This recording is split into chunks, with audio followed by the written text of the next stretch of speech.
আজকের এই সমাবেশ থেকে আমাদেরকে শপথ নিতে হবে যে আমরা কোনোদিনই আমরা এই ফ্যাসিস্ট হাসিনাকে আর এই দেশে রাজনীতি করার কোনো সুযোগ দিব না। শপথ নিতে হবে যে আমরা কারো কাছে কোনো মাথা নত করবো না।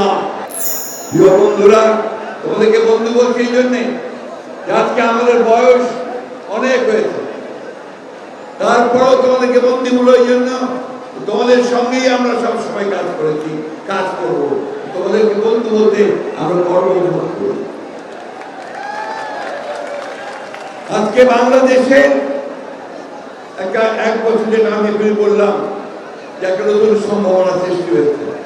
অনেক সমস্যা আছে আমাদের, আপনারা জানেন খুব ভালো করে, সবাই জানেন আপনারা যে আমরা বাংলাদেশের সমস্যাগুলোকে চিহ্নিত করে আমাদের নেত্রী দেশনেত্রী বেগম খালেদা জিয়া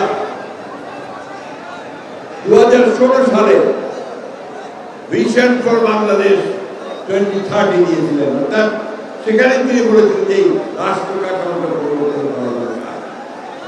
ঠিক একইভাবে আমরা যখন আন্দোলন করছি হাসিনার বিরুদ্ধে, সরকারের বিরুদ্ধে, তখন আমরা মনে করেছি এবং আমাদের নেতা তারেক রহমান মনে করেছেন যে এইভাবে বাংলাদেশ চলতে পারে না। এই জন্য কি করেছেন, সমস্ত রাজনৈতিক দলগুলোর সাথে কথা বলেছেন, কথা বলে 31 দফা কর্মসূচি দিয়েছেন। সেই কর্মসূচির মধ্যে বাংলাদেশকে নতুন করে সাজানোর স্বপ্ন চিন্তা, সেই স্বপ্ন ছিল যে আমার কৃষকদের কৃষি পণ্যের ন্যায্য মূল্য হবে, ধান চালের ন্যায্য মূল্য হবে, শ্রমিকদের মজুরি পাবে, ছাত্ররা পড়ার সুযোগ পাবে, স্বাস্থ্য সেবা পাবে এবং পড়াশোনা শেষ করে কাজ করার সুযোগ পাবে, কর্মসংস্থান সৃষ্টি হবে। বন্ধুগণ, আজকে সেই স্বপ্ন আমাদের তারেক রহমান সাহেব আমাদের দেখাচ্ছে। তিনি ফ্যামিলি কার্ডের কথা বলেছেন, ওনার অনেক নতুন চিন্তা ভাবনা তিনি সামনে নিয়েছেন। তিনি হয়তো কিছুটা আপনাদের সামনে তুলে ধরবেন। আমি শুধু এইটুকু বলতে চাই, প্রিয় বন্ধুরা, আজকে আমাদেরকে ঐক্যবদ্ধ থাকতে হবে। অনেক চেষ্টা করা হচ্ছে বাংলাদেশে বিভক্তি সৃষ্টি করবার।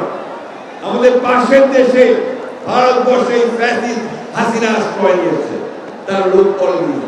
সেখান থেকে সে মাঝে মাঝেই হুমকি দিচ্ছে যে তারা বাংলাদেশে আক্রমণ করছে। তা শুধু তাই নয়, এখানে তারা বিভিন্নভাবে গোলযোগ সৃষ্টি করার চেষ্টা করছে।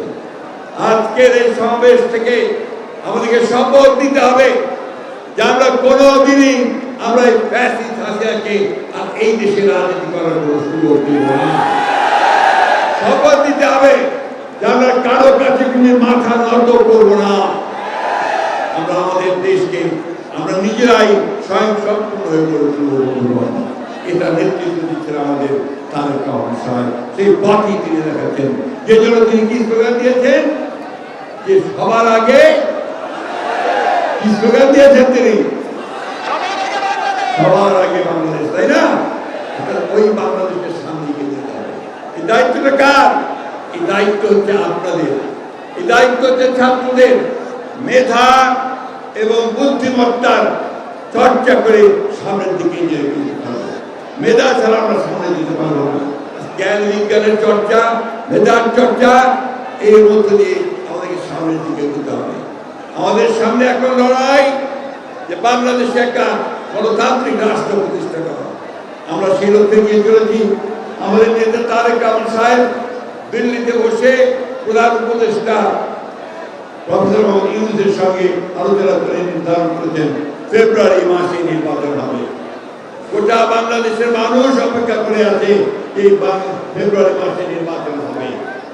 তার আগে গোটা বাংলাদেশের মানুষ অপেক্ষা করে আছে আমাদের নেতা তারেক রহমান সাহেব দেশে ফিরে আসবেন, তাই না? আমরা সবাই তাই চাই না? উনি আসবেন, আমাদের নেতৃত্ব দিবেন, আমাদের পথ